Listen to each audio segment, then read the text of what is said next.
welcome Carter.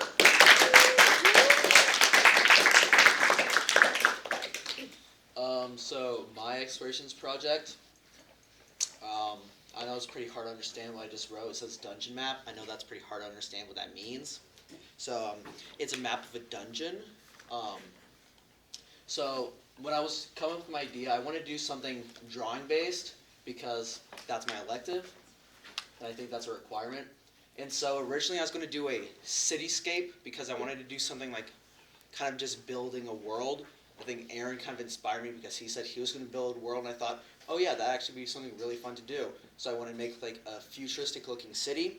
About 3 class periods later, where the file kept deleting itself after each day, where now all I'm left with is a Photoshop file with a pink background, I decided to do something else. So since D&D is something I'm really interested in doing, I like to play with my friends, I decided why not make something based off of that. And so since I want to do something practical that I could use, I decided to make a map to use in one of my sessions with my friends.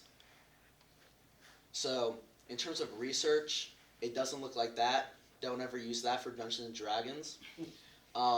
It's going to look, let's see, something more like this. This is a lot more practical. This kind of map, what I found is, this is more like if you just want to show your players the general world, do that. If you want to play a game, do that. And so this is the style of map I ended up creating. So some key ideas I learned are that since D&D is a lot of theater of the mind, you can put a lot of detail into your map, or you can just put some detail in, describe the scene to your players, because either way, they're not going to be able to go and use your map and physically interact with it for the most part. The other part is that it has to be scaled. So like if you can see here, it's a little low resolution, but there's a little box, each box here, that's not just a tile, it's actually meant to indicate distance, because a lot of movement and everything in the game is distance and scale related. Next is immersive. As you can see, this is from like a professional creator. They put a lot of work into it so that you have like this red lighting here, all that to kind of make it seem more like immersive, so you can actually understand the environment you're in, even if it's just a top-down map. And then finally, I realized that it has to be playable. And so you'll see here, I'm not entirely certain where the entrance is here, but you'll see all the different rooms and everything within it makes it so that it has that fundamental Dungeons and Dragons aspect of being able to do what you want. So just if this were just a map where I could go from here straight to here, fight a boss, then it's not capturing the idea of what you should be trying to make. So for methods, I decided to mainly just use Adobe Photoshop, and then like this was kind of my inspiration of like more classical dungeon theme with like a throne room at the end. So that was most of my inspiration, but I used Adobe Photoshop for it, which in my opinion should probably not do that in the future. So initial building is, like I said, there's that grid design, and so I decided to start creating my entire thing based on grids. So like I decided I'll start with a large like throne room and then build some branching off paths. I originally wanted to make it cave themed, which is why it looks like so irregular for the paths, but eventually turns into a more conventional looking dungeon. And as you can see here by the amount of boxes, it's so many different layers, like layers upon layers. And then next, since I wanted to do top-down style, I decided to create my own, I guess you could say like a brick design to look like it's top-down. Like this took a long time because, of course, I didn't make every single wall. I just made one that could continue on.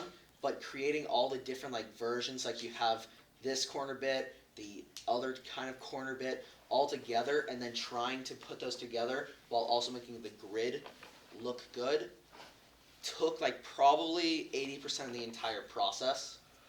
It's probably why I was up at 2 in the morning on 200 milligrams of caffeine. Not a good idea. So like closer idea, you can see that I try to go for like a bird's eye view design where you have the larger stone, and as it gets farther away, it goes down. For the most part, I really liked how it turned out. I think in the future I might do some more variation because, like, at one point you kind of tell it's just the same design, but I did my best to make it look like it was flowing into the next. So this is the final result. I really liked how it turned out. I have, of course, my throne room at the end, and then like an entrance here with enough, in my opinion, options for what to do. It's of course small, but of course it's also my first one ever I've made, so I have room to improve.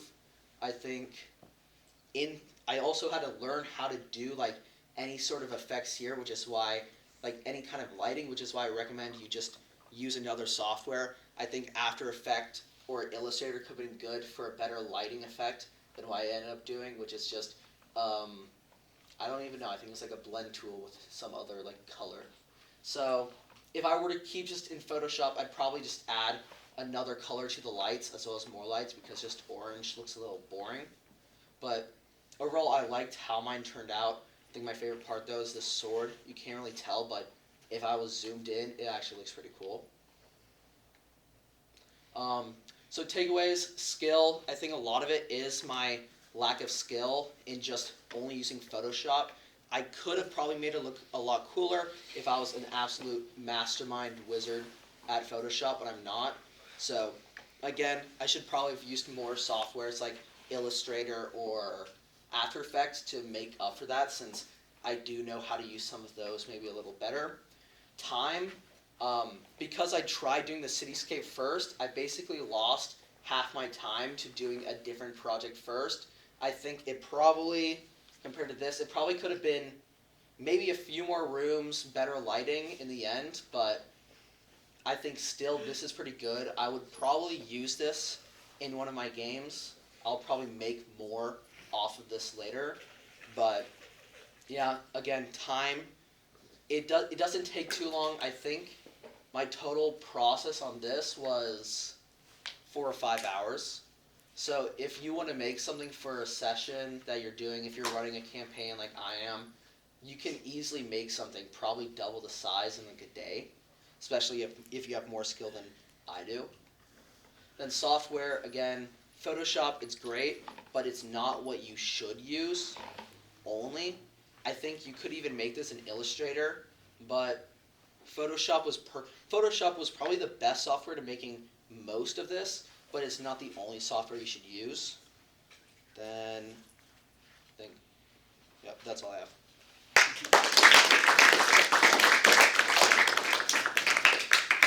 Yeah.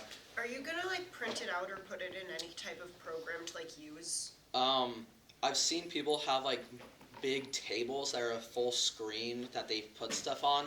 I don't have that. I'm not rich. Yeah. So I'll probably, if I want to put this on physical like paper, I'll probably get some like harder board to put it, like to get it out on, because I want to make it to scale. I do want to physically print it out. I want to put it to scale so I could use it, since I'm proud of my work. So yeah, I do want to use it. Yeah. Does every I'm not a D&D guy, but Yeah. does every D&D game have a throne room? I think not every D&D thing has a throne room, but it's kind of just like the quintessential idea. Like everyone thinks like you start at the beginning and then you go to the end where you have your big boss. That's usually how people do it. Of course, it is Dungeons and Dragons, so I have the dungeon part right here. It could even, instead of a throne, it could be a dragon lair. A lot of people, but the base idea is like it's a rising action. You start at the beginning fighting maybe simple enemies, and then you fight a boss at the end. Thank you.